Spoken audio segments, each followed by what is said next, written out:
8 տարվա Նիկոլ Փաշինյանի պաշտոնավարումը ցույց է տվել, որ իրան որևէ մեկը ոչ ուտելու է, ոչ էլ ուտում է։ Հաջորդը կգա, կասի սրանք էլ են լավ մարդիկ, էլի շատ ուժեղ ղեկավարներն են, իմ անձնական ընկերներն են։ Փողի պակաս կա, մի 20 միլիոն փող ուղարկեք, նրանք էլ ասեցին լավ, դուք կռվեք, մենք փողը կուղարկենք։ Սերժ Սարգսյանը 2017-ին այսքան անտի-ռեյտինգ չի ունեցել, ինչքան Նիկոլ Փաշինյանը հիմա ունի։ Կա ուժ, երկիր, որի առաջ սրանք չեն սողում։ Հիմա ուրիշ բանակցող մենք ունենանք Բաքվում, Բերդում մարդ կմնա, ես վստահ եմ, որ չէ։ Հայաստանի տերը Միացյալ Նահանգներն է, եւ եթե դու հավակնում ես Հայաստանում դառնալ կառավարիչ, պետք է տիրոջը թշնամի չլնես։ Պահակ չի էլի ազգային ժողովի նախագահ, փաստացի ամենագլխավոր պաշտոնն է այս երկրում։ Այդ բանաձևի դուք համաձայն եք ազգակորպորական ոչ մի ֆիզիկական Ռեմբոն դառավ աշխարհակահաղական գիգ։ Այդ մարդը կապիտուլյանտ է, ինքը ձեռքները բարձրացրել, հանձնվել է։ Ես 7 տարի մնացել եմ նույն դասարանում։ Ողջույն եւ բարի գալուստ հրապարակի YouTube-յան ալիք այսօր երկուշաբթի եւ ձեզ հետ է Զարա եւ Ավետիս հաղորդաշարը եւ մենք ողջունում ենք հարցակրթից վերադարձած Ավետիսին։ Բարի գալուստ, ես քեզ կարոտել էի։ Բարև ձեզ, սիրելի հետևորդներ, բարև Զարա, ես էլ բոլորին էի կարոտել էի մեր տաղավարին եւ մեր զրույցներին։ Всё, չէ, այդտեղ չունես գնալու։ Այս տարի փակել ենք թեման։ Այս տարի փակել ենք։ Ընտիր։ Ուրեմն սկսենք։ Լսի, չգիտեմ ինչքանով ես հետևել, ես քո տեղն էի առհասարակ չէի հետևի հայաստանյաններ պետական անցուդարձին, բայց ուզում եմ սենց ըստ հերթականության իրադարձությունների անցյալ շաբաթ քննարկենք։ Չգիտեմ դու հիշում ես թե չէ, բայց վերջին մի տարվա ընթացքում ամենաշատ օգտագործվող բառը այս իշխանությունների կողմից եղել է հիբրիդայինը։ Հիբրիդային պատերազմ, որը մեր դեմ վարում է Ռուսաստանը, որովհետև մենք այնքան ենք անկախացել, որ դա ազդում է իրանց նյարդերի վրա, մեր դեմ հիբրիդային պայքար Արդեն գիտեմ ինչ ես հարցնելու, արդեն գիտեմ ինչ ես հարցնելու։ Նախաբանը տամ, որ մեր հետևորդներն էլ հասկանան ինչի մասին է խոսքը։ Հիմա այս հիբրիդային, մեկ էլ հաղորդագրություն ա գալի, որ ազգային ժողովի նախագահը գնում է Մոսկվա, հանդիպելու է ՌԴ արտգործնախարարի հետ եւ Վալենտինա Մատվիենկոյի հետ, որը իրանց Դումայի վերևի պալատի ղեկավարն է, հա։ Դաշնային խորհրդի, Դաշնային խորհրդի, այո։ Մենք բոլորս sense լարված նստած սպասում էինք, ասում էինք, էսա գնալու ասի, դուք տականքներ, մեր դեմ հիբրիդային պատերազմ եք վարում, մենք ոնց կարող է, դաշնակից պետություն չեք, այլևս։ Ես մտածում էի, դաժե կարող ասի ռազմաբազան հանեք, յատմից ենք դուրս գալիս, հազար բան, չէ։ Այն որ ասում է, պատասխան պահանջող հայացքով պիտի գնա ՌԴ պաշտոնյաների հետ հաղորդակցվի, բայց այս տղեն վերակենում, նախ գնալուց առաջ ասում, դե լավ, պատերազմը շատ մի ասեք, այդքան էլ պատերազմ չի, դա լավ բառ չի, այդքան էլ հիբրիդային չի։ Հետո էլ այնտեղ գնում ասում է, իհարկե կա հիբրիդային պատերազմ, բայց դա ոչ թե Ռուսաստանի իշխանությունների կողմից վարվող պատերազմն է, այլ դա ինչ որ անհատների, որոնք ՌԴ-ում են բնակվում, նրանց կողմից ծագումով հայ եւ ոչ միայն իրանց տարած հիբրիդային պատերազմն է։ Մի հատ էլ դրվագ հիշեցնեմ, որ դու արդեն ամփոփիչ եմ որ ասում եմ, սա հարցերը տեղը դնես։ Այս իշխանությունը անգամ ՀՄԵԿ-ի եթերով, հա, Նարեկ Կարապետյան երբ որ կանչել էր հարցազրույցի, Պետրոս ասեց. Դուք, մենք բոլորս գիտենք, որ Ռուսաստանում ոչ մի գործարար անգամ զուգարան առանց Կրեմլի թույլտվության չի գնում։ Դուք ո՞նց եք պատրաստվում, եթե մեր շահերի բախում լինի Հայաստանի եւ Ռուսաստանի, Սամվել Կարապետյանի առաջնորդած ուժը կարողանալու է ընտրի Հայաստանի շահը, ոչ թե Ռուսաստանի, քանի որ ինքը այնտեղ բիզնես շահեր ունի եւ դա կարող է վատ ավարտ ունենա։ Հիմա այս երկու գաղափարը իմ ուղեղում չի տեղավորվում։ Ոնց կարան այնց լինի, որ ՌԴ-ում կան ինչ-որ ուժեր, որոնք առանց Կրեմլի մասնակցության հիբրիդային պատերազմ են վարում Հայաստանի դեմ, եւ ոնց կարա լինի այնց, որ մենք բոլորս գիտենք, որ ՌԴ-ում չկա մարդ, որ առանց Կրեմլի թույլտվության ինչ-որ դաժե սեփական կնոջը բարև է տալիս, հա։ Հիմա այս հակասությունների մեջ ես եմ խելագարվում, թե իրանք են խելագար։ Նայ, Զարա, Ալեն Սիմոնյանի այցը նախընտրական այց էր։ Դա տեղի ունեցավ ընտրություններից, նշանակված ընտրություններից 4 ամիս առաջ, երբ որ իշխանությունը ակտիվորեն պատրաստում է ընտրություններին։ Ինչի Ալեն Սիմոնյանը գնաց Մոսկվա։ Սի մեծ հաշվով Նիկոլ Փաշինյանի իշխանությունը իր արտաքին բոլոր հարցերը լուծել է։ Այսօր Հայաստանա գալիս վերադասի ներկայացուցիչը, Այդ հաջորդիվ կխոսենք, հա։ J.D. Vance-ն է գալի, իրանց ամենամեծ, այսպես ասած, ղեկավարը, Եվրամիության հետ իրանք որևէ խնդիր չունեն, Եվրամիությունը աջակցում է իրանք նույնիսկ դիմել էին Եվրամիությանը Ռուսաստանի դեմ հարձակումներից պաշտպանվելու համար։ Հիբրիդային պատերազմից։ Այո, նույնիսկ փող ուղարկեցին, թե բա մենք ստեղ կռվում ենք, փողի պակաս կա, մի 20 միլիոն փող ուղարկեք, նրանք էլ ասեցին, լավ, դուք կռվեք, մենք փողը կուղարկենք, մենակ հերոսաբար կռվեք եւ ոչ մի դեպքում չնահանջեք, սրանք էլ տենց։ Հիմա մնում էր Ռուսաստանը։ Ալեն Սիմոնյանը ինչ է գնացել։ Գնացել է ասում ախպեր ջան, լսեք, մենք ձեզ թշնամի չենք համարում։ Այդ ինչը որ լսել եք, ման, էդի հետ։ Մենք ձեզ բարեկամ երկիր ենք, ով էլ ասում է թշնամի, ամոթ չի այ մարդ, ինչ թշնամի։ Հիմի տես, ստե հարցը ռուսներինն է, որ ինքը գնացել է, որ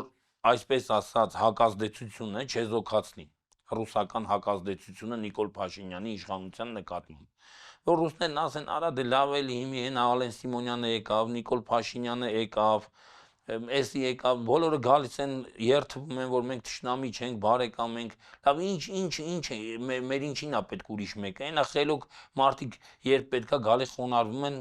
հողում գնում են։ Բայց հավատալու է նախ, այդպես շատ պետք է հիմար լինես։ Նայ, իրանք օրինակ դա թվում է թե նայ ծաղրում են, չէ, Ռուսաստանի իշխանությանը, երբ որ ես քեզ սկսեմ հայհոյել մի 5 օր, հետո գամ ասեմ Զարա ջան, գիտես, ես քեզ բարեկամ եմ, հարազատ եմ, ես քեզ նույնիսկ չէի էլ հայհոյում, դու ինձ թշնամի չես, դու իմ բարեկամն ես։ Նայ, երբ որ դու ինձ բան անես, չասես այ ավետիս, դու ինձի կարող գժի տեղես դրե կամ հիմարի տեղես դրե, չէ։ Տենց չի կպատասխանես տրամաբանորեն։ Բայց քանի որ քաղաքականությունը մի քիչ կենցաղային հարթությունից վեր է, հիմա ռուսների տրամաբանությունը ո՞րն է։ Ասում են լավ, սրանք մեզ գժի տեղ են դրել, իրանց գժի տեղ են դրել, հա։ Բայց հիմա մենք ինչ անենք։ Մենք ինչ անենք։ Եթե մենք սրանց ասենք, ախպեր ջան, լսի, ոչ մենք ենք հիմար, ոչ է մեզ թույլ կտանք, որ դուք մեզ հիմարի տեղ դնեք, էլ այս կողմերը вообще չերևաք, դա կնշանակի հարաբերությունները տանել թշնամացման։ Բայց երբ որ դու այդ թշնամության կարիքը չունես, այսինքն իմաստը չես տեսնում թշնամանալու Հայաստանի գործող իշխանության հետ, ասում ես ախպեր, հիմի ավելի լավ է ես սրանքից հետ կեղծ բարեկամություն անեմ, կեղծ, պարզ է կեղծ այդ բարեկամությունը չկա տենց բան։ Հա, քո ասածնա ֆորմատով էլի։ Լավ, դու ասում ես բարեկամ ենք, մենք էլ ընդունում ենք, որ բարեկամ ենք։ Ասում են ավելի լավ է կեղծ բարեկամություն, քան բացահայտ թշնամություն։ Հիմա ուրիշ հարց, այդ պարագայում կարա լինի, որ կեղծ բարեկամության բանում, հա, ստվերային հատվածում լինի պայքար այս իշխանությունների դեմ։ Այ, իրականում ռուսները Այդ հիբրիդային է, էլի։ Այո, ոչ։ Իրականում, եթե ռուսները նպատակ ունենային Հայաստանի իշխանությանը փոխելու, իրանք շատ կոշտ դիրքորոշում կորդեգրեին Հայաստանի իշխանության նկատմամբ եւ կխզեին կապերը այս իշխանության հետ նրանց հայտարարելով թշնամի։ Զարա, աշխարհի օրենքը ցույց է տալի, երբ որ դու ուժեղ ես բավականաչափ, դու խնդիր չունես, որ քեզ գցնեն։ Ասենք նայ բնության մեջ չէ, ենթադրենք sense մի հատ օրինակ բերենք։ Առյուծը հոչի սպասում, որ չգիտեմ, նապաստակը կամ չգիտեմ, խոզուկը գնա առյուծին գցնի։ Եթե նա նրան պետք է բռնի ուտի, նա բռնում ուտում է։ Հիմա գանք այս Հայաստան, Ռուսաստան, ասես Ռուսաստան սոված չի այս պահին։ Ոչ, Ռուսաստանը չի կարա Հայաստանին ուտի։ Ինչի համար չի կարա ուտի, որովհետև Հայաստանը տեր ունի։ Եվ դա Միացյալ Նահանգներն ու Եվրամիությունն են։ Ու Միացյալ Նահանգները Եվրամիությունը տերել չի։ Ամերիկայի Միացյալ Նահանգները Եվրամիության տերն է։ Ինքը գիտի, որ Հայաստանը ունի բան, տեր։ Ասենք ոնց գա ուտի։ Այդ իշխանությունը ունի հովանավոր, արտաքին հովանավոր ունի։ Նիկոլ Փաշինյանը դրածո է։ Ալեն Սիմոնյանը դրածո է։ Ասում է ախպեր ջան, ես ռուսների հոգեբանությամբ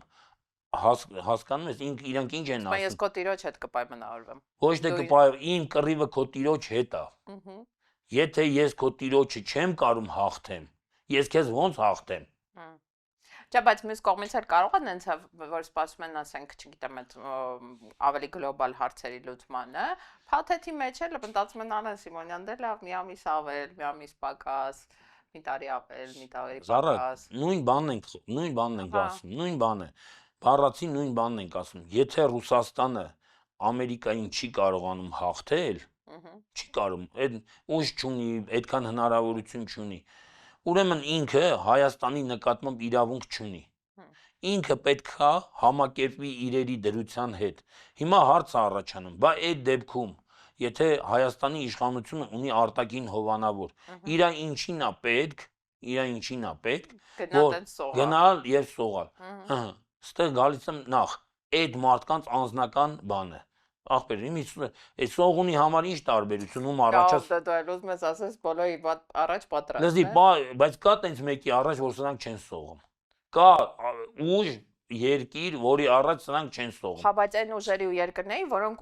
ուզում են այդ, հա, այդ բանը ունեն, պահանջը ունեն, այդ, չգիտեմ, ցանկությունը ունեն։ Հիմա ռուսները իրենց համար իրենց տանը նստած էին, ոչ կանչել, նո, երևի կանչել էին իհարկե, բայց ոչ մի տեսակի այդ տենց բան չունեին, էլի։ Չէ։ Պատվեր։ Իրականում, երբ որ դու սողուն ես, իմի սողունը չի կարա, չէ, ասի ախպեր, ենթադրենք օծը կամ չգիտեմ մողեսը սողունների դասի կենդանիներ են, չէ։ Հիմա չի կարա ասի, եթե սա ասենք կատու է, որը ինձ պետք է ուտի, սրա առաջ սողամ, բայց ենթադրենք ինչ որ մի հատ այլ կենդանի, ենթադրենք ինչ ասեմ, հավը, սրա առաջ ելնեմ ամբողջ հասակով կայնեմ ասեմ, արա դու ով ես вообще, որ ինձ ուտես։ Լսի, իրանց բնավորության մեկ, էդի մեկ, որ սողում են։ Երկրորդը, համենայն դեպս իրանք գիտեն, որ ռուսները իրանց ատում են։ Եվ անկախ ամեն ինչից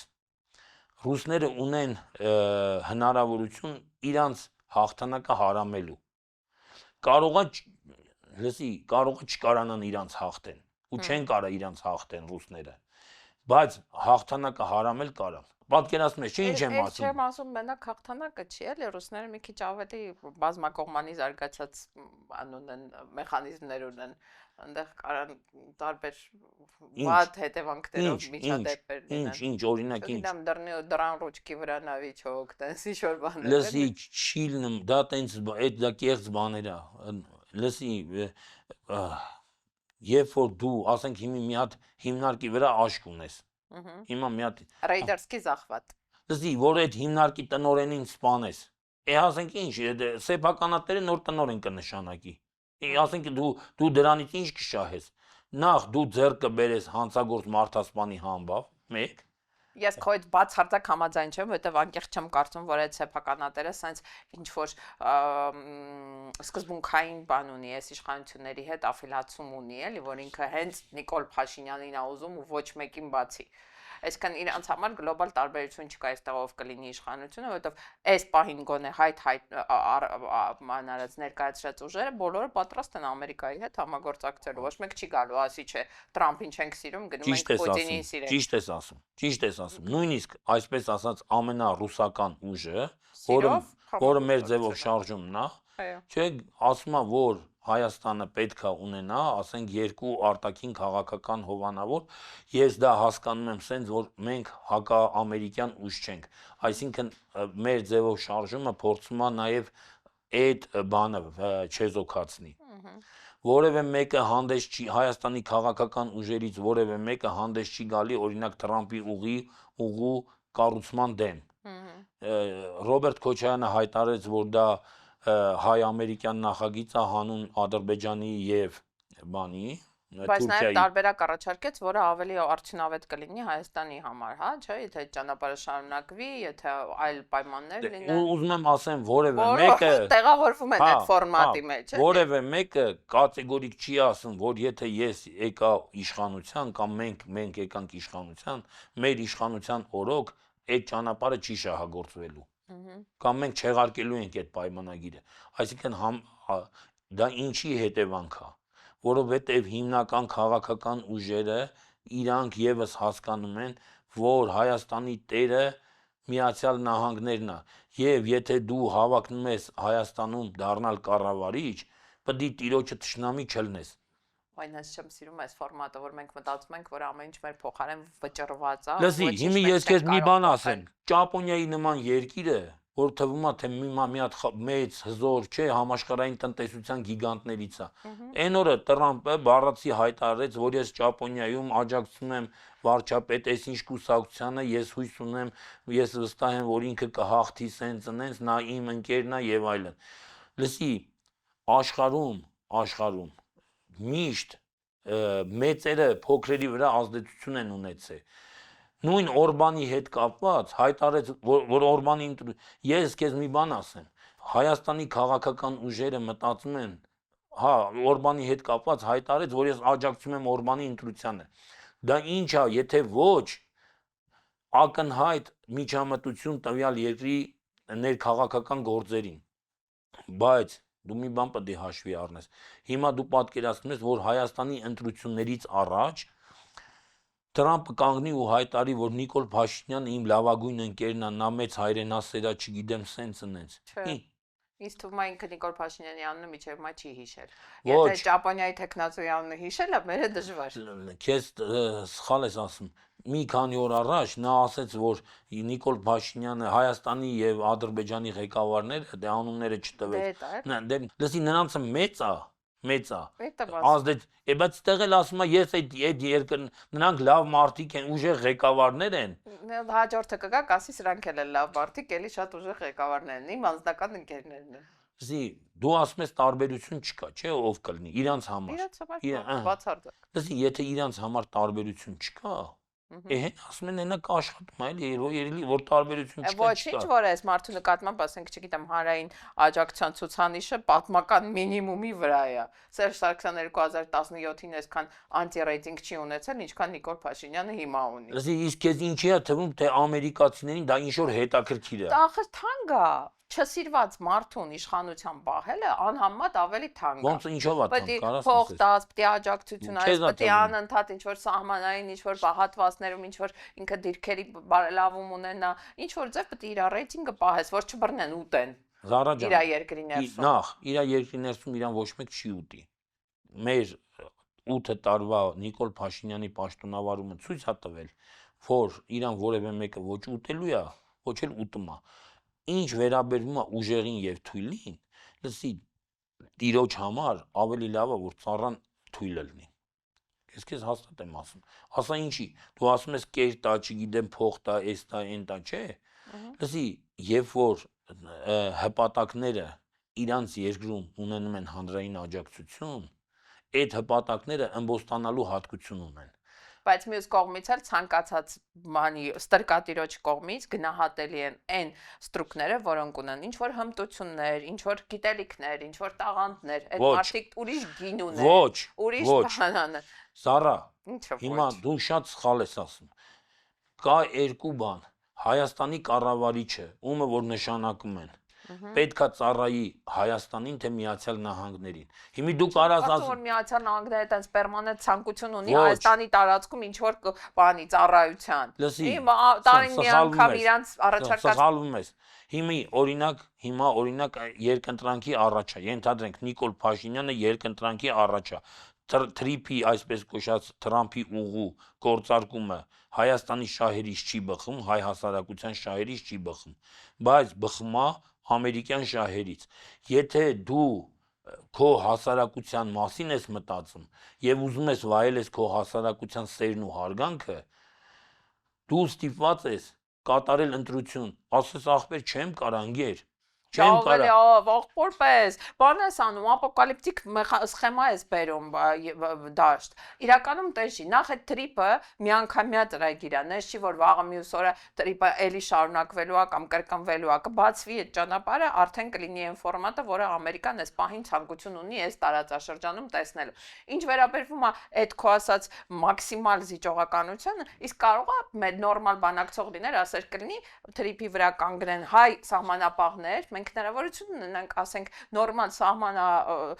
անցման կետ ստեղծել, հա, նույն ձևից դուք էլ ոնց որ Բագրատաշենից ենք ստուգում, գնացեք ձեր գործով զբաղվեք, ինչ ուզում եք արեք։ Ոնց ուզում եք օգտագործեք։ Ես կարծում եմ, որ քո մոտեցումը շատ միամիտ է։ Նայի, տես Ռոբերտ Քոչարյանը Լևոն Տեր-Պետրոսյան, Ռոբերտ Քոչարյան, Սերժ Սարգսյան միասին Հայաստանը պետական պարտքը կազմում էր ընդամենը 6.7 միլիարդ։ Համաձայն եմ, այո։ Նայի, հիմա անցել է 15 միլիարդը։ Ինչի Հայաստանի պարտքը կրկնապատիկից ավել դարձավ։ Քեզ թվում է մենակ երբ որ դու շատ հպատակ ես, քեզ անընդհատ դու ասում ես մենակ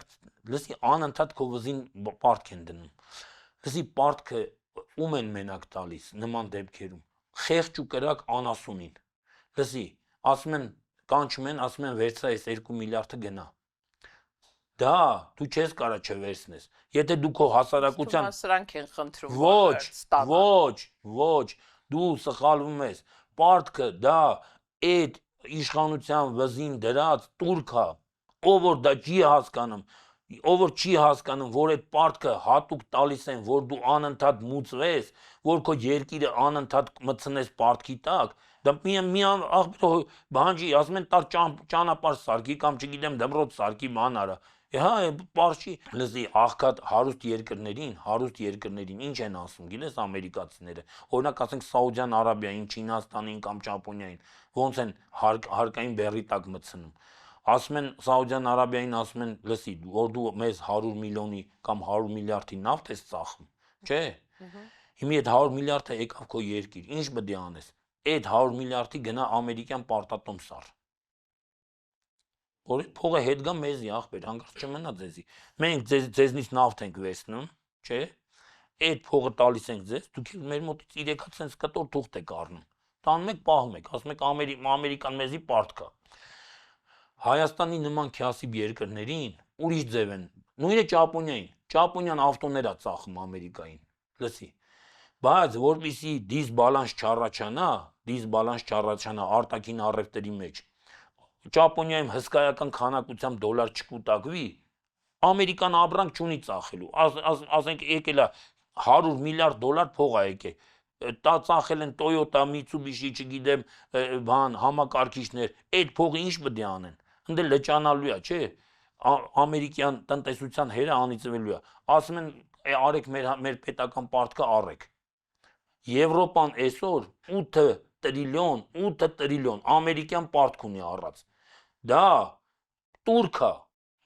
դա տուրքի ձև է, որ դուք ձեր աշխատած փողը պետք է գաք մեզնից թղթի կտոր առնեք։ Հայաստանի պարագայում, Հայաստանին չեն կարող ասեն արի պարտքը առ, ամերիկյան պարտքը առ, Հայաստանի ինչ թշվառ երկիր է։ Բայց Հայաստանին ուրիշ ձև են ասում են լսի, այս փողը վերցնում ես, տանում ես ինչ ուզում ես, անում ես ընկեր։ Մեկը պետք է այդ փողը Նիկոլ Փաշինյանն ու Ալեն Սիմոնյանները, մյուսները գողանան, որ գողանան Հայաստանում չեն պահելու, չէ։ Հայաստանում պահելու տեղ չկա, ասենք 10 միլիարդ դոլար Նիկոլ Փաշինյանը գողացել է։ Ինչ պետք է անի 10 միլիարդը։ Պետք է տանի դնի ամերիկյան բանկում։ Պետք է տանի, ուրիշ բանկ չկա, ռուսական բանկում ոչի տանելու դնի։ Պետք է տանի ամերիկյան, փողը նորից հետ գնաց, ամերիկանը տեղ ոչ մի բան չկորցրեց։ Ասենք մի 3 հատ փողոց, թշվառ փողոց ասֆալտեցին, այդ ասֆալտն է քանդվեց գնաց հայ ժողովուրդն էլ 10 միլիարդ դոլար լրացուցիչ բանի տակ մտավ։ Հիմի մոլիբդեն է ծախում։ Իբր թե մենք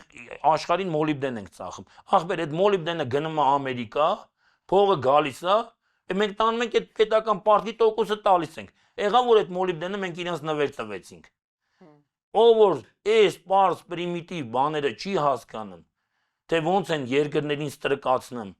ոնց են հասարակություններին ստրկացնում, իրանք դատապարտված են։ Հիմի մի հատ ուրիշ տարբերակ կա, ասենք, ես ընդհանրենք ասենք, բա մենք սենց ոնց կլինի, մենք անընդհատ ամերիկացիքն էլ ասում են ախպեր, ուզում եք բան անեք, բունտ անեք մեր դեմ, հենա տեսեք Կուբան բունտ արե, ավելի աղքատ է ապրում, մեր դեմ Ստոպ, սպասի, ստոպ, մի քանի դրվագով, նախ պետական պարտքի առումով համաձայն եմ, հիմա բոլորս մարդը $2500 պետք է մուծվենք, որ կարողանանք ավարտենք այս պարտքը, հա, ու ամեն տարի ավելի անում։ Շատ էդ ինչ թվեր ես ասում, չէ, տենց է, հաշվարկով մարդը $2500 տարեկան չի կարա, հա, մարդա մենք, մարդա $1000 տարեկան, $2500, մենք տարեկան $1000 մի քիչ էլ ավել մենակ պետական պարտքի սպասարկման փող եք մուծում։ Եթե այլ գումարն էլ մեջ է 2500 տարեկան պետք է մուծվենք, որ մի քիչ այդ պարտքն էլ քչանա, էլի շարունակի։ Հա, ես գիտեմ դու նկատի ունես ամեն մեկից վրա այդքան պարտք կա, չէ, եթե 15 միլիարդը բաժանես 3 միլիոնի վրա, ահռելի դիշ 2500 միջև սաղենք պետք է մուծվենք։ Հիմա անցնենք առաջ, մեկը էդ է, չէ՞։ Ես հասկանում եմ, որ այդ պետական պարտքը դա այտենց սարսափելի բան է, ու ասենք ինքան անուղեղ որ ավելի ու ավելի ընդ որում ես քեզ ասեմ ես վստահ չեմ որ իրան տենց կանչում են վրան վզին դնում են ինքը մեծ սիրով այդ թվերը վերցնում է վերում է ապարքեվաճարա տալիս իրավոստիկանների քանակն ավելացում լիքը բան կա որ ինքը իր կյանքում բարելավում է այդ փողով ինքն էլ հետո չի մուզվելու չէ այդ թվերը բարձա որ իրան չեն տալու ինքը չի փակվելու կարևոր մի ուրիշ հատված կա եթե այս տարածաշրջանը այդքան կարևոր է ես համաձայն եմ կարա իրանց համար նշանակալից լինի Տրամփի համար նշանակալից լինի բայց դա չի վերածվում այն ամենափոքր հարցերին, հա, որը տենց իրան գլոբալ են նայում Տրամփի ուղին, հա, պետք է, բայց դրա հետ մեկտեղ ասենք կտանք մենք Տիգրան թե չենք տա Տրամփին մեկը։ Այստեղ եթե մի հատ նորմալ մարդ լինի, որը կարողանա գոնե այս պրիմիտիվ մակարդակով այդ բանակցությունները տարի, որ ոչ թե մենք Ադրբեջանին ու Թուրքիային սպասարկենք, այլ գոնե Ամերիկայի հետ կարողանանք, հա, ինչ որ հարցեր լուծել, այս իմաստով մենք շահած դուրս կգանք։ Լրիվ համաձայն եմ քո հետ։ Որ դու ասում ես, որ Տրամփը ամենօրյա ռեժիմով կմասնակցի, մեկը ինքը կուզենա, որ հաջորդ իշխանությունն էլ իրանց ստրկաբար ծառայի։ Ես էլ այդ եմ ասում, որ կա տարբերություն Նիկոլ Փաշինյանի իշխանության ու հայրենասեր Հայաստանի համար աշխատող իշխանության միջև։ Պարզա ոչ նա Տրամփին պատերազմ չի հայտարարելու, բայց դրա հետ մեկտեղ, ասենք, այս մի իշխանությունը շանս կա, որ դու գիտեիր, որ ի սկզբանե այսօր J.D. Vance-ը որ գալիս է Հայաստան, այցը նախատեսված էր միայն Հայաստան։ Այսինքն Ադրբեջանի նախագահին հաջողվել է Տրամփի հետ խոսակցության ընթացքում պնդել, որպեսզի Vance-ը նաև հայելային այցելի Բաքու, որ տարածաշրջանում Հայաստանը արտոնյալ իրավիճակում չհայտնվի։ Հիմար բան էլ ընդհանրապես այց է, էլի, ենել փոխնախագահի, ենել ոչ մի բան չի տալի, ոչ մեզ, ոչ բան, բայց ինքը կարողացել է, Ալիևը կարողացել է իր երկրի համար այդ այցի բան հայելային տարբերակը պահանջի։ Ստացվում է իր մոտ։ Կարանք մենք էլ տենց մեկին ունենանք ու մոտ կստացվի։ Զարա ջան, իրականում ես քո հետ համաձայն եմ, որ լավ ու վատ կառավարիչի միջև կա հսկայական տարբերություն կա, էլի, ոչ թե կա տարբերություն, այլ կա հսկայական տարբերություն։ Ես հսկայական չէի ասի, բայց կասեի կա տարբերություն։ Իհարկե, խոշոր հարցերում կառավարիչը կարա տիրոջը դեմ չգնա, բայց գոնե մանր հարցերում կարա գերիների վերադարձ ապահովի։ Հիմա ուրիշ բանակցող մենք ունենանք Բաքվում, Բերթում մարդ կմնա, ես վստահ եմ, որ չէ։ Լսի, իհարկե, այտենց հարցերում առաջընթաց կարա լինի։ Շատ գերիների, բայց մեծ գլոբալ հարցերում, տես նորից եմ ասում, 3 նախագահ ա եղել, կարար չէ նրանց օրոքել պետական պարտքա տենց ուռեր։ Բայց սրա օրոք է ուռ է։ Ոնց է նրանք այդ ինչ մի աննկարագրելի տաղանդներ են ունեցել, որ իրանց հաջողացրել է եւ Ռուսաստանի, Երևան արևմուտքի հետ հարաբերությունները նենց դիվերսիֆիկացնել, նենց մակարդակի բալանսավորված պահել, որ ոչ սրա բանի տակ լինեն պետական պարտքի, թեկուզ ընդեղ էլ կա չէ տարբերակներ, ռուսական պարտատոմսերը հայտնի բանա։ Այդ որ հիմա ճղում են իրանց ասում են գույք պարտքի դիմաց, այդ են չէ հակադարձում պետական պարտքին, որ դուք բան եք, նվեր եք տվել։ Բայց այդտեղ ասենք ստացվում է մի ամբողջ պետություն, ընդեղ ասենք մի հատ գործարան կամ մի քանի հատ գործարան։ Մի ամբողջ պետություն աշխատում է, որ այդ պետական պարտքը սպասարկի։ Մի ամբողջ հասարակություն աշխատում է, որ այդ պետական պարտքը սպասարկի։ Իհարկե, այդ քո ասած տարբերությունը կա եւ կա մի պատճառով, որ Նիկոլ Փաշինյանը ինչքան թույլ է, լսի, ինչքան թույլ է եւ մարդկային տեսակով եւ անձնական եւ հանրային աջակցություն չունենալու տեսակետից, որ ասենք իրան ինչ ասում են, ինքը չի կարող ասի ախպեր, բայց էդի գոնե բերեք մի քիչ կեսը անենք։ Հա, գոնե կեսը անենք, կամ ասենք 2 տարի հետո անենք, բան։ Չէ, իրան ինչ դեմ են տալի, ինքը խելոք ասում դե ես ով եմ որ ինչ ասեմ, ասում են անում եմ էլի ես հիմի որ Ալեն Սիմոնյանը ասենք օրինակ գնացել է Ռուսաստան, որ ասում են ոչ են հարցն ասում որ ենթադրենք հարցնեն ասեն այդ հիբրիդային պատերազմ բան որ ասում եք բան, արա вообще ինչի համար եք ասում, դե կարող ասի, դե գիտեք էլի մենք ով ենք ախպեր, մեզին դե ասում են մենք էլ ասում ենք աշխատող մարդիկ եմ ես ով եմ ընկեր, այդ բան ունես հարց ունես գնա շեֆի գնա վերևների հետ։ Նրանք էլ այդ հարցը չեն էլ տալի, որովհետև գիտեն, որ ինչ ասեն, սրան ինչ ասեն։ Էսի աշխատող մարդ է ախպեր։ Ասենք հիմի ոնց որ ինչ ասեմ, Նիկոլ Փաշինյանը,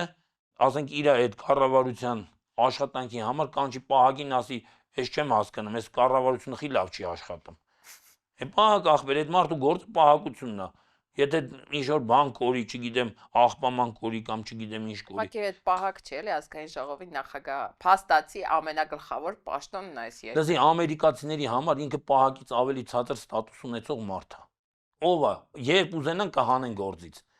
Լսի ամերիկյան դեսպանը երբ ուզենա Ալեն Սիմոնյանին գործից կհանի։ Կարած չկասկածես։ Ուրախ եմ, որ առաջի մասով դու համաձայնվեցիր, որ եթե մենք ունենանք այլ իշխանություն, կունենանք նաև այլ իրավիճակ երկրի ներսում ու կունենանք զգալի առաջընթաց գոնե այն հարցերում, որոնք մեր համար հուզական են, որոնք կարևոր են, հա, ասենք էմոցիոնալ հարցեր կան, նույն ադրբեջանցիների վերադարձը, գերիների վերադարձը, լիքը հարց կա։ Հիմա երկրորդը, այստեղ հələ համարցակվի չհամաձայնվես հետը։ Կա իրավիճակ, որտեղ Հայաստանի Հանրապետության քաղաքացիները համախմբված, գիտակցաբար, այն 70%-ն էլ մեջը, որ հիմա բոլորից զզված է, գնում են ընտրության, ընտրում են ոչ Նիկոլ Փաշինյան, հա, ցանկացած այլ ընդդիմադիր, ռեալ ընդդիմադիր ուժ, ոչ Նիկոլ Փաշինյանը ենթադրում է նաև իր սատելիտ ընդդիմադիրների։ Ու արդյունքում Ամերիկայից զանգում են, ասում են, չէ, տղեկ, մեզ բանը Նիկոլն ավելի է դուր գալիս, թող ինքը մնա, ձեր ընտրությունը ջրենք։ Հիմի քո հարցը ասեմ։ Հարցս այն է, ես սա հարց չի, դա կարա, դա հնարավոր է համարում, դու իր անկեղծ մտածում ես, որ եթե մենք ազգովի ընտրեցինք այլ տեխնացու, այլ բան ուժ, մեզ վերևից ասել են, չէ, մենք որոշել ենք, որ պիտի Նիկոլը մնա, իր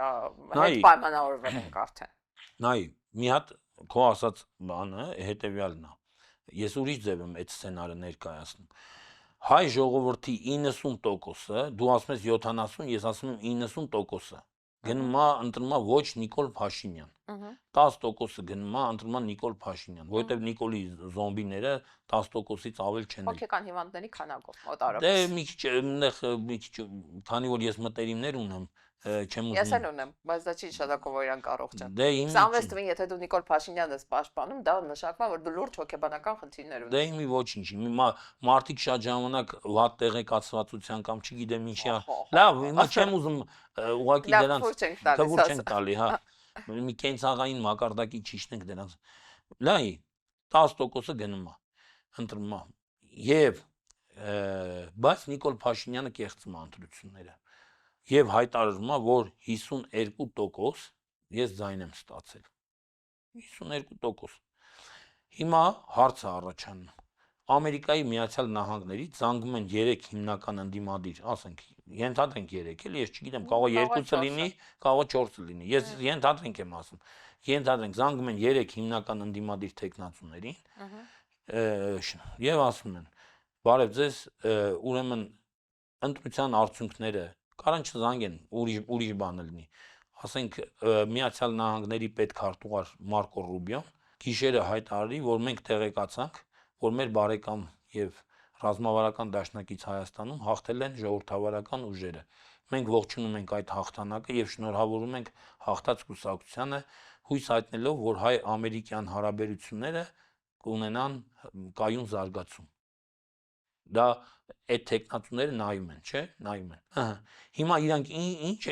ինչ տարբերակ ունեն։ Հասարակությանը այն 90% հասարակությանը ասեն, որ գիտեք ինչ կա, ընտրությունները կեղծվել են, Նիկոլ Փաշինյանը գողացել է մեր հասարակության քվեն եւ նրա իշխանությունը ապօրինի է։ Բոլորիդ կոչ են անում դուրս գալ փողոց, տեր կանգնել ձեր ձայներին։ Տեր կանգնել ձեր ձայներին, չէ, մեր պետությանը տեր կանգնենք, այս խայտարակությանը վերջ տանք։ Ահա։ Կամ ունեն մի տարբերակ, ասեն ախպեր, այս ամերիկացիները եթե ողջունել են, եվրոպացիներն էլ հենա այն Կայա Կալասն ու, չգիտեմ, Ուրսուլա ֆոն դեր Լայնն էլ էլի ողջունեցին, Ռուսաստանն էլ դե ողջունի, ռուսները երբեք ոչ մեկի չի եղել, տես դե ոչ ողջունեն, էլի։ Հա, դա դրանց բնավորության մեջ է։ Սաղին ողջունում են։ Հա։ Դե հիմի, ասում ախպեր, հիմի լավ, որ մենք հելնենք, հայտարարենք, որ չենք ճանաչում ընտրության արդյունքները եւ հայտարարում ենք, որ կեղծվել են։ Հիմա մենք դրա տակից կարանք դուրս գանք։ Շատ ապոկալիպտիկ սցենար է ներկայացնում։ Իսկ կարա նենց լինի, որ ընտրությունների ընթացքում արդեն ակնհայտ է դառնում, որ դա կեղծված է, որ այդ պահին հələ ընտրությունները չավարտված մարդիկ համախմբվում են, կազմակերպվում են, ինչ որ բան են անում, չգիտեմ, կենտրոնական ընտրական հանձնաժողովի շենքն են բաշխարում, որ սպասեն արդար արդյունքների, արդեն իսկ այդ պահից կապեր են հաստատում, վստահ եմ էլի, դա մեր տեխնատուները այդքան բան չեն էլի, կորած մարդիկ չեն, կարողանան հնարավորություն ունեն տարբեր երկրների ղեկավարների կամ չգիտեմ աշխատակազմերի հետ հարաբերություններ ունենան, այդ մարդկանց հետ կապ հաստատեն, ասեն, որ ընտրությունները սա տանում են կեղծիքի, եթե տենց լինի հանրային դժգոհության մակարդակը այնքան բարձր է լինելու, որ հետո չեք կարողանալու խախանդեցնեք, բերեք ձեր ուղեծիր։ Մենք այս պահից եկեք բան անենք, գնանք արդար ճանապարհով, նույն սխեման համագործակցության ձեր հետ կիրառենք։ Լսի, դա այն ինչը որ դու ասում ես, հիմա էլ արվում է։ Այո։ Հիմա արվում է։ Այդ ինչը որ բոլորը փորձում են նույն այդ Եվրոմիությանը, Միացյալ Նահանգներին եւ այլն։ Մեսիջներ են ուղարկում, Այո, որ մենք ձեր համար ճշնամի չենք, մենք ձեր համար բարեկամ ենք, որ մեր իշխանության գալու դեպքում Հայաստանում հարաբերությունների խզում կամ վատթարացում չի լինելու եւ այլն եւ այլն եւ այլն։ Լսի, կլսեն այդ մարդկանց թե չեն լսի, ես չեմ կարող ասեմ։ Ամենայն հավանականությամբ չեն լսի, որովհետև գիտես ինչ են ասելու։ Ասելու են դուք չեք որոշում, մենք ում հետ աշխատենք։ Մենք ենք որոշում։ Մենք քաստինգ։ Իրանք չեն որոշում, այս երկրի բացարձակ մեծամասնությունն է որոշում։ Լսի, ասում են մենք Հայաստանի ղեկավարի քաստինգ չենք հայտարարել։ Դուք որ հիմա դուք գալիս եք մեր մոտ, որ դուք գալիս եք մեր մոտ, ասում եք ես ավելի լավն եմ, քան այն մյուսը կամ ես ավելի տեսքով եմ կամ ավելի խելացի եմ։ Չէ, ինձ ավելի շատ ձայն են տվել։ Մի ջարդեք ժողովրդին, բողոքի բան, ալիք մի բարձրացրեք, հանրային դժգոհություն մի առաջացրեք, ձեր ուժերի, ձեր երկրների նկատմամբ ատելություն մի գեներացրեք։ Ձեր բանով։ Ասենք հարցը տալի, ասենք ասում է որ գեներացնենք, հետո ինչ։ Ինչ եք անել։ Վաղ թե ուշ Կծելու եք Ամերիկային, պատերազմ եք հայտարարելու Ամերիկային ջախջախեք։ Ամերիկային պատերազմ չենք հայտարարելու։ Ոնց որ ռուսի տակից փախանք եկանք ձեր տակը, որովհետև ռուսներ մեզ այդ պահին բան անում, հա, չգիտեմ, ինչ որ ձև փորձում բան կառավարել, նենց էլ ձեր տակից կփախնենք, մի ուրիշ տեղ կգնանք։ Զարա, ես քեզ մի հատ հարց ունեմ, ընդամենը մի հատ հարց։ Այդ քո ասածը ելի եմ ասում, տեղի է ունենալու մինչև ընտրություններ, ու եթե ընտրությունների օրը կամ այդ հաջորդող օրը, ասենք ժամը 11-ին, 12-ին օրը փոխվի, ասենք հունիսի 8-ին Մարկո Ռուբիոն ու Ուրսուլա ֆոն դեր Լայնը հայտարարեն հաղթելու մասին Նիկոլ Փաշինյանի, այսինքն կենտրոնական ընտրական հանձնաժողովը մի հատ կես թիթիվ հրապարակի, ու նրանք էլ դա հիմք վերցնելով շնորհավորեն։ Ուրեմն այս մնացած 4 կամ 5 կամ 10 ամսվա աշխատանքը ոչ մի արդյունք չի ունեցել, չէ՞։ Այսինքն ասել են ախպեր, լավ է։ Ես Նիկոլի տեղ մնեմ, դրանից հետո ամենօրյա ռեժիմով կաղոթեմ, որ փրկվեմ։ Որովհետև դրանից հետո հնարավոր Ես քեզ ուրիշ հարց եմ ուզում տամ։ Այդ ընդդիմության առաջնորդները պատրաստ են ըմբոստանալ եւ ըմբոստանալ իրանք անձնապես եւ հասարակությանը ըմբոստության կոչ անել։ Պատրաստ են թե չէ։ Ես էլ չգիտեմ, բայց ես քեզ եմ հարցնում։ Բայց դու ինձ հարցնում ես, ասում ես ոնց կլինի։ Ես էլ քեզ հարց եմ տալի։ Այդ մարդիկ պատրաստ են ըմբոստանալու։ Ես կարծում եմ, որ այդ պարագայում ամեն ինչ հնարավոր է։ Ամեն ինչ։ Չգիտեմ, քաղաքացիական պատերազմ, մահափորձ, ինչ ասես։ Զարա 21 թվականի ընտրությունների ժամանակ նման բան չեղավ օրինակ։ Օրինակ Ռոբերտ Քոչարյանը ըմբոստության կոչ չարեց հասարակությանը։ Լսի, հիշում ես ընտրությունները կարծեմ ամսի 29-ին էին, թե 21-ին էին։ 29-ին էին։ Լսի, ամսի 18-ին Ռոբերտ Քոչարյանը հանրապետության հրապարակում 50, 60, 70 հազարանոց հանրահավաք արեց։ Ահա։ Երբ որ ընտրությունների արդյունքները իրականում կեղծվեցին, չէ՞։ Կամ լսի ինքը կարար չէ գոնե այդքան մարդ հաներ փողոց։ Հաներ փողոց ասել, որ ես համաձայն չեմ ընտրությունների արդյունքների հետ, որ այս մարդիկ համաձայն չեն ընտրության արդյունքների հետ։ Բայց ինքը չարեց։ Դե դրա համար էլ այս ընտրություններում իր շանսերը ինչ որ ձայներ հավաքելու անհամեմատ ավելի քիչ են։ Դե լավ, ասենք քիչ են կամ քիչ չեն, դրանից ի՞նչ է փոխվում։ Հա, ասենք քիչ են կամ քիչ չեն, ինչ։ Ասենք իր համար կամ հասարակության համար դրանից ինչ փոխվեց։ Այս անգամ էլ ասենք մի ուրիշ է։ Ես մի բան եմ ասում, որ ես շատ մեծ եմ տարիքով, եւ ես շատ ընտրություններ եմ տեսել։ Ինչի եմ ասում տարիքով շատ մեծ եմ։ 90 թվականից սկսած Հայաստանում բազմաթիվ ընտրություններ են եղել։ Ու բազմաթիվ անգամ, լսի, եղել են դեպքեր, որ ընդդիմությունը ըմբոստության կոչեր է արել ու մարդիկ հելել են փողոց։ Եղել է որ չեն արել։ Հիմի այս անգամ կլինի այդ ըմբոստությունը։ Լսի, մեծ հաշվով բան չի փոխվել։ Հայաստանում փողոցով իշխանություն այն ժամանակ, ասենք, ենթադրենք 2003 թվին կամ օրինակ 98 թվականին Կարեն Դեմիրճյանը ակնհայտ հաղթել էր Ռոբերտ Քոչարյանին։ Կինոյի տանը ընտրություններից մի հաջորդ օրը Կինոյի տանը Կարեն Դեմիրճյանը հավաքել էր մի քանի 100 մարդ, կարող է մի քանի 1000 մարդ, այդ դահլիճում այդքան մարդ չէր տեղավորվում, մնացածը դրսում էին։ Գիտես ինչ ասեց։ Ասեց ես գիտեմ հիմա բոլորի մեջ անարդարության այդ բանի զգացողությունն է, բայց ես ձեզ ասում եմ, որ մենք չենք գնալու, չենք ջարդուղուր դանելու, գնացեք տուն, ես ձեզ կասեմ մենք ինչ ենք անելու։ Այսինքն բանի ըմբոստության կոչ չարեց։ Հակառակը, ասեց գնացեք տուն, հանգստացեք, մենք կշարունակենք մեր պայքարը, ես կասեմ ձեզ թե ոնց։ 2003 թվականին իր տղեն Ստեփան Դեմիրճյանը հասարակությանը ըմբոստության կոչ արեց։ Բայց նա չէր որ արդյունավետ։ Չէ, բան չունեմ ասելու։ Հիմի ես չեմ ասում, որ 21 թվին Ռոբերտ Քոչարյանը ըմբոստության կոչ աներ, անպայման Նիկոլ Փաշինյանին հեռացնելու էր իշխանությունից։ Կարող է էլի տաներ ժողովուրդը ծեծուտ էր, չգիտեմ, ոստիկանական տերոր, մերոր բռնեին մի 500 հոգի, 1000 հոգի մարդ բռնեին, ասենք մի քանի հոգի էլ սպանվեր, բան լիներ։ Ավարտվեր շարժումը։ Բայց մեկը հասկանում ես ընդդիմությունը միշտ պետք է պատրաստ լինի նաև դրան։ Համաձայն եմ, իհարկե։ Ընդդիմությունը պետք է ասի, եթե իշխանությունը կեղծեց ընտրության արդյունքները, մենք դες չենք թողնելու, միջև վերջի ձայնի հետևից գնալու ենք։ Հա, հիմի օրինակ մեր ձևով շարժումը ասում է Նիկոլ Փաշինյանի վարկանիշը 35% է։ 33 լավ դու էլ։ Կարծեմ 35 33-34։ Հա 33-39 ու մի տոկոսի տարբերություն։ Լսի, դա շատ վտանգավոր բան է։ Գիտես ինչի համար եմ ասում։ Մարդկանց բանի մեջ մեղվում է, որ Նիկոլը 33% ձայն ունի։ Ահա մի տոկոսի տարբերություն է, որ վաղը Նիկոլը հայտարարի, որ ես կրել եմ, կասեն նախբեր դե մի տոկոս կեղծիք եղավ էլի։ Ամենաշատը մի տոկոս։ Դու հասկանում ես, մեկը 33-ը դա մեծամասնություն չի։ Մի տոկոսի տարբերությունը մի կողմ թողնենք։ Կարա Գյումրու ֆորմատը լինի, կարա, եթե 33-ա մնացած ուժերը կհամախմբվեն, ու Նիկոլը չի լինի իշխանություն։ Ես համաձայն եմ, որ 33 շատ վատ թիվ է, բայց այդ պահի դրությամբ, անհասկանալի հարցումով եւ այլն, հա, դրան չեմ բան առարկում, բայց մեկը 33 այդ շատ փոքր թիվ է։ Բան մնացած 70-ն ինչ են անելու։ Դե հիմի կարող ասեն այն մնացած 70 չի է։ 33-ին գումարում է 67-ը, լատնա։ Չէ,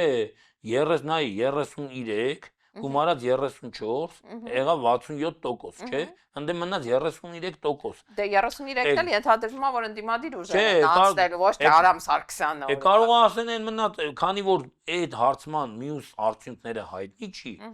Կարող ասեն դրանք չկողմնորոշված ձայներն էին, վերջում կողմնորոշվեցին։ Երկու օժ անցած ազգային ժողով։ Դա ստացվեց։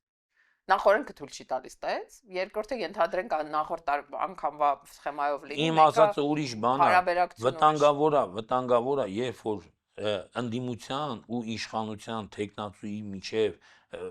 ու դա անում է ոչ թե իշխանությունը, այլ անում է ընդդիմությունը, ասում է մեր միջև տարբերությունը մի տոկոս է։ Դա եմ ասում, հələ 4 ամիս էլ ունենք, հաստատ բարձրանալու է, եթե այս պահին մի տոկոս է, 4 ամիս հետո 25 է լինելու, ասենք։ Կարա այդ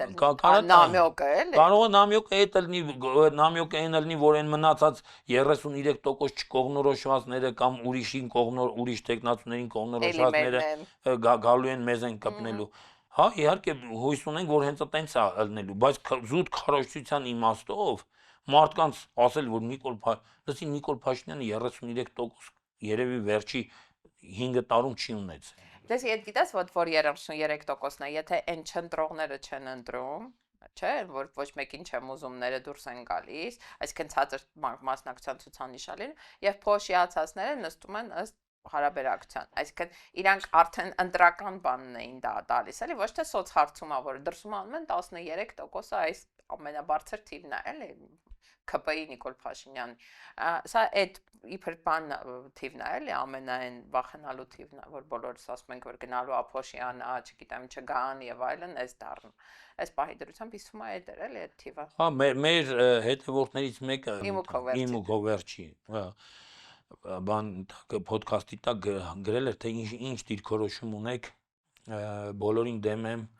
այդ շարժման կամ կարգախոսի վերաբերյալ, ես ասեմ, որ դա խայտառակ կարգախոս է, իրական ոչ թե կարգախոս, այլ կուսակցություն է, դու գիտես։ Չգիտեմ։ Բոլորին դեմ եմ, դա կուսակցություն է, գրանցված կուսակցություն է, որը տող է ունենալու,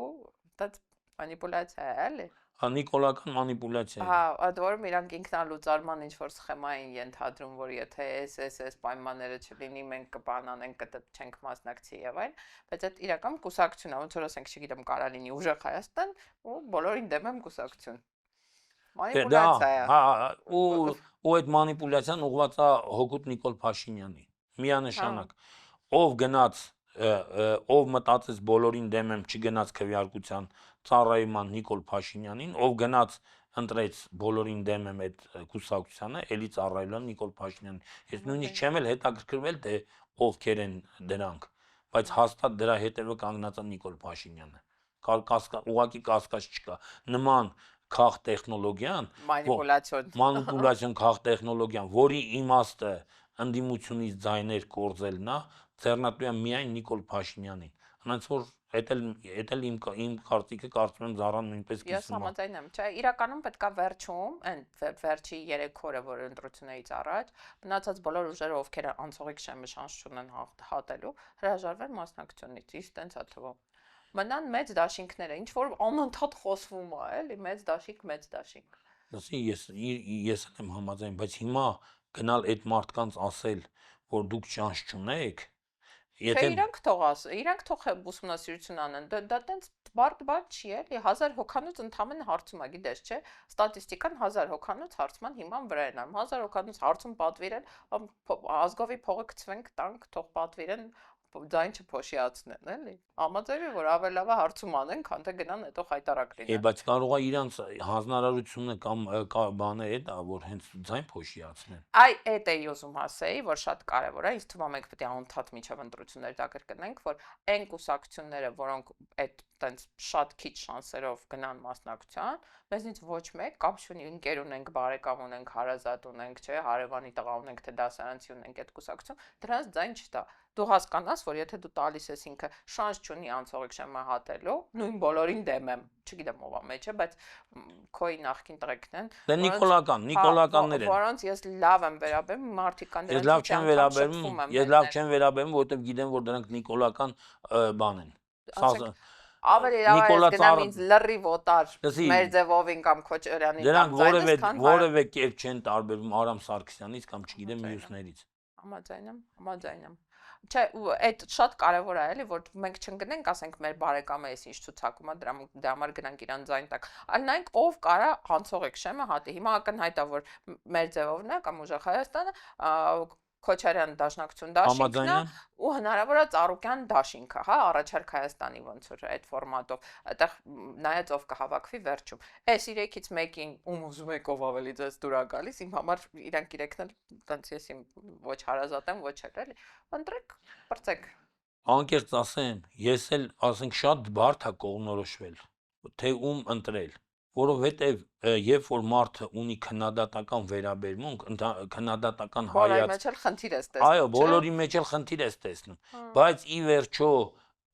պետք է հասկանանք, բոլորս էլ պետք է հասկանանք, որ ինչքան էլ սրա նկատմամբ ինչ որ հարց ունենանք, նրա նկատմամբ ինչ որ խնդիր ունենանք, բայց վերջը մենք պետք է ընտրենք Հայաստանի թուրքացման եւ Հայաստանի չթուրքացման միջև։ Հիմի ենթադրենք, հիմի Ռոբերտ Քոչյանը 10 տարի իշխանության ա եղել, գոնե Հայաստանը չի թուրքացել, չէ, հազարատ պրոբլեմ ա եղել։ Ես այդ ընթացքում էլի եմ ասում, Հալածված լրագրող։ հարատված լրագրող եմ եղել, ծեծի եմ ենթարկվել, ոստիկանական բաժիններ եմ ընկել, բայց ես